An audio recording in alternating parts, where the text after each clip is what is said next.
ದರ್ಶನ್ 3 ಬೇಡಿಕೆಗಳನ್ನು ಈಡೇರಿಸಿದ್ದಾರೆ ಜೈಲಾಧಿಕಾರಿಗಳು. ಬಳ್ಳಾರಿ ಜೈಲು ಸೇರಿದ 11 ದಿನಗಳಲ್ಲಿ 3 ಬೇಸಿಕ್ ಬೇಡಿಕೆಯ ಈಡೇರಿಕೆಯಾಗಿದೆ. ಜೈಲು ನಿಯಮದ ಅಡಿ ವಿಚಾರಣಾಧೀನ ಕೈದಿಗೆ ನೀಡಿರುವಂತಹ ಸವಲತ್ತುಗಳಿವು. ಒಂದು ಸರ್ಜಿಕಲ್ ಚೇರು, ಮತ್ತೊಂದು ಫೋನ್ ಕಾಲು, ಬಳಿಕ 32 ಇಂಚಿನ ಟಿವಿಯ ವ್ಯವಸ್ಥೆಯನ್ನು ಮಾಡಿಕೊಟ್ಟಿದ್ದಾರೆ ಜೈಲಾಧಿಕಾರಿಗಳು ಅನ್ನುವಂತಹ ಮಾಹಿತಿ. ಜೈಲಿನ ಮ್ಯಾನ್ಯುವಲ್ ಪ್ರಕಾರ, ಜೈಲಿನ ನಿಯಮದ ಪ್ರಕಾರ ಈ 3 ಬೇಸಿಕ್ ವ್ಯವಸ್ಥೆಗಳನ್ನು ಮಾಡಿಕೊಟ್ಟಿದ್ದಾರೆ ಅನ್ನುವಂತಹ ಮಾಹಿತಿ ಸಿಗ್ತಾ ಇರುವಂಥದ್ದು. ಈ ಮೂಲಕ ದರ್ಶನ್ ಬಳ್ಳಾರಿ ಜೈಲಿಗೆ ಶಿಫ್ಟ್ ಆಗಿ 11 ದಿನ ಕಳೆಯೋದ್ರೊಳಗೆ ಅವರು ಕೇಳಿದಂತಹ 3 ಬೇಡಿಕೆಗಳನ್ನು ಈಡೇರಿಸುವಂತಹ ನಿಟ್ಟಿನಲ್ಲಿ ಜೈಲಾಧಿಕಾರಿಗಳು ಯಶಸ್ವಿಯಾಗಿದ್ದಾರೆ. ಹಾಗಾದರೆ ಏನೇನು ಬೇಡಿಕೆ?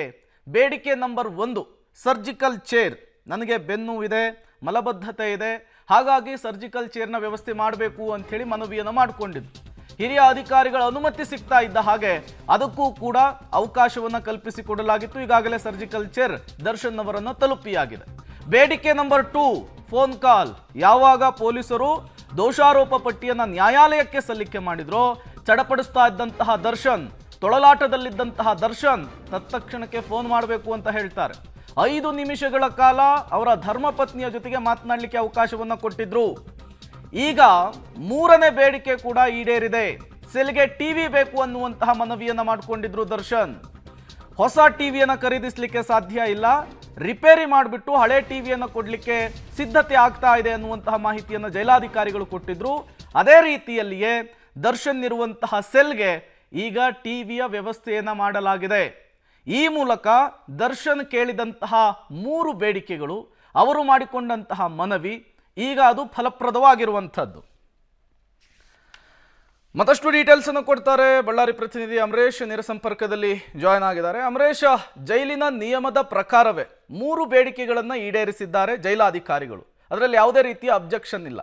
ಅದೇ ಒಬ್ಬ ಸಾಮಾನ್ಯ ಕೈದಿ, ಫಾರ್ ಎಕ್ಸಾಂಪಲ್ ಯಂಕ, ಸೀನಾ, ನಾಣಿ ಮತ್ತಿನ್ಯಾರೋ ಇದೇ ರೀತಿಯ ಬೇಡಿಕೆಗಳನ್ನು ಇಟ್ಟಿದ್ರೆ ಜೈಲಾಧಿಕಾರಿಗಳು ಇಷ್ಟು ತ್ವರಿತಗತಿಯಲ್ಲಿ ಈಡೇರಿಸ್ತಿದ್ರಾ ಅನ್ನುವಂಥದ್ದು ಈಗಿರುವಂತಹ ಪ್ರಶ್ನೆ. ಖಂಡಿತ ಪ್ರೇಮ್ ಕುಮಾರ್, ಆದರೆ ಬಳ್ಳಾರಿ ಸೆಂಟ್ರಲ್ ಜೈಲಿನಲ್ಲಿ ದರ್ಶನ್ ಅವ್ರನ್ನ ಸಾಮಾನ್ಯ ಕೈದಿಗಳಂತ ನಡೆಸಿಕೊಳ್ಳಲಾಗ್ತಾ ಇದೆ.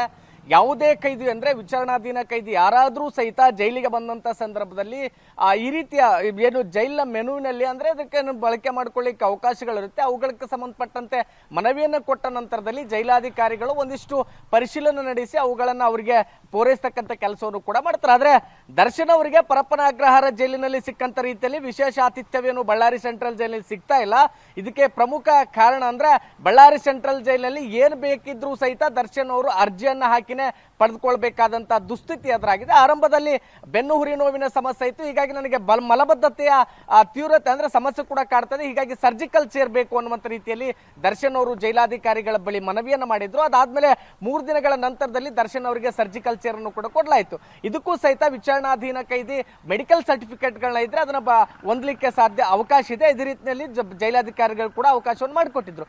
ಮತ್ತೊಂದು ಕಡೆಗೆ ಜೈಲಿನಲ್ಲಿ ಇರ್ತಕ್ಕಂಥ ಕೈದಿಗಳು ಇಲ್ಲಿರ್ತಕ್ಕಂಥ ಏನು ಲ್ಯಾಂಡ್ಲೈನ್ ಫೋನ್ ಇರುತ್ತೆ, ಅದ್ರ ಮೂಲಕ ಮಾತಾಡ್ಲಿಕ್ಕೆ ಅಂದ್ರೆ ಅವ್ರ ಕುಟುಂಬಸ್ಥರಿಗೆ ವಾರದಲ್ಲಿ 3 ಬಾರಿ ಮಾತಾಡ್ಲಿಕ್ಕೆ ಅವಕಾಶ ಇರುತ್ತೆ. ಇದ್ರ ಬಗ್ಗೆನೂ ಕೂಡ ಅವಕಾಶವನ್ನು ಕೇಳಿದಂತ ಸಂದರ್ಭದಲ್ಲಿ 1 ದಿನ ಬಿಟ್ಟು ತದನಂತರದಲ್ಲಿ ಅವ್ರ ಪತ್ನಿ ಜೊತೆ ಮಾತಾಡ್ಲಿಕ್ಕೆ ಜೈಲಾಧಿಕಾರಿಗಳು ಅದಕ್ಕೆ ಒಪ್ಕೊಂಡಿದ್ರು, ಅದಕ್ಕೆ ಅವಕಾಶವನ್ನು ಕೂಡ ಮಾಡಿಕೊಟ್ಟಿದ್ರು. ಮತ್ತೊಂದು ಕಡೆ ಇದೀಗ ದರ್ಶನ್ ಅವರು ಕಳೆದ 5 ದಿನಗಳಿಂದಲೂ ಸಹಿತ ನನಗೆ ನಾನು ಇರ್ತಕ್ಕಂಥ ಸೆಲ್ಲಲ್ಲಿ ಟಿವಿ ಬೇಕು ಅನ್ನುವಂಥ ರೀತಿಯಲ್ಲಿ ಮನವಿಯನ್ನ ಮಾಡಿದ್ರು, ಅರ್ಜಿಯನ್ನು ಕೊಟ್ಟಿದ್ರು, ಸಿಕ್ಕಾಪಟ್ಟೆ ಗೋಗರಿದಿದ್ರು.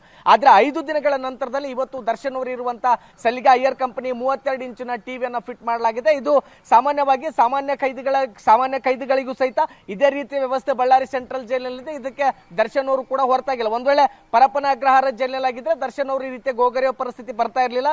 ಒಂದೇ ದಿನದಲ್ಲಿ ಏನ್ ಬೇಕಿದ್ರು ಸಹಿತ ವ್ಯವಸ್ಥೆನ ಮಾಡ್ಕೊಳ್ಬಹುದಾಗಿರ್ತಕ್ಕಂಥ ಅವಕಾಶಗಳು ಅವ್ರಿಗೆ ಅಲ್ಲಿತ್ತು. ಆದ್ರೆ ಬಳ್ಳಾರಿ ಸೆಂಟ್ರಲ್ ಜೈಲಲ್ಲಿ ಸಾಮಾನ್ಯ ಕೈದಿಗಳಿಗೆ ಯಾವ ರೀತಿ ಟ್ರೀಟ್ ಮಾಡಲಾಗ್ತಿದ್ರು ಅದೇ ರೀತಿಯಲ್ಲಿ ದರ್ಶನ್ ಅವ್ರಿಗೂ ಕೂಡ ಟ್ರೀಟ್ ಮಾಡಲಾಗ್ತಾ ಇದೆ. ಒಂದ್ ವೇಳೆ ಸಾಮಾನ್ಯ ಕೈದಿಗಳಿಗೆ ಕೇಳಿದ್ರು ಸಹಿತ ಜೈಲಿನ ಪ್ರೊಸೀಜರ್ಗಳೇನಿತ್ತು ಅದನ್ನ ಮುಗಿಸಿದ ನಂತರದಲ್ಲಿ ಕೊಡಲಾಗ್ತದೆ. ಈಗ ದರ್ಶನ್ ಅವ್ರಿಗೂ ಸಹಿತ ಅದೇ ರೀತಿಯಲ್ಲಿ ಬೇಡಿಕೆ ಸಂಬಂಧಪಟ್ಟಂತೆ ಅರ್ಜಿಯನ್ನು ಹಾಕಿದ್ರು. ಅರ್ಜಿಯನ್ನು ಹಾಕಿದ ನಂತರದಲ್ಲಿ ಇದೀಗ ಅವರಿಗೆ ಟಿವಿಯನ್ನು ಕೂಡ ಒದಗಿಸಲಾಗಿದೆ. ಪ್ರಮುಖವಾಗಿ ಹೈ ಸೆಕ್ಯೂರಿಟಿ ಸೆಲ್ ನಲ್ಲಿ 15ನೇ ಕೋಣೆಯಲ್ಲಿ ದರ್ಶನ್ ಅವರು ಇದ್ದಾರೆ. ಆ ಒಂದು ಸೆಲ್ ಅಲ್ಲಿ ಹಿಂದೆ ಕೂಡ ಟಿವಿ ಇತ್ತು, ಆದ್ರೆ ಅದು ಕೆಟ್ಟು ಹೋಗಿತ್ತು. ಅದನ್ನ ರಿಪೇರಿ ಮಾಡಿಸ್ಕೊಂಡು ಇವತ್ತು ಕೊಟ್ಟಿದ್ದಾರೆ ಪ್ರೇಮ್ ಕುಮಾರ್. ಓಕೆ ಅಮರೇಶ್, ಹಾಗೆ ಸಂಪರ್ಕದಲ್ಲಿರಿ, ಮತ್ತಷ್ಟು ಡೀಟೇಲ್ಸ್ ನಿಮ್ಮಿಂದ ಪಡಿತಾ ಹೋಗ್ತೀನಿ.